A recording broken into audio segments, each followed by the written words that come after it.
Zavrčani so bili hit prejšnjega prvenstva, odlično so začeli tudi novo. V uvodnih krogih so vpisali zmagi na gostovanjih v Celju in Velenju, za zdaj še niso prejeli gola. Složili smo eno dobro ekipo, respektabilno ekipo, ki bo igrala en dober nogomet. Ja, imeli smo te dve tekme na startu dobre, tisti 6 pik, ki smo jih osvojili, bo ena velika spodbuda za dalje. Gremo od tekme do tekme in bomo videli na kraju, kaj bo.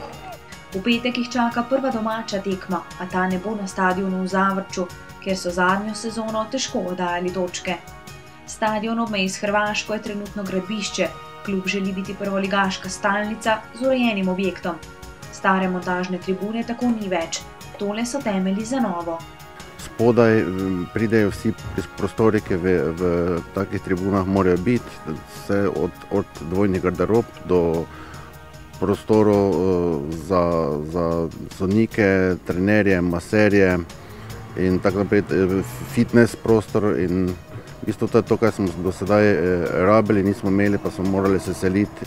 Ko bo dokončana, bo nova tribuna sprejela 1200 gledalcev.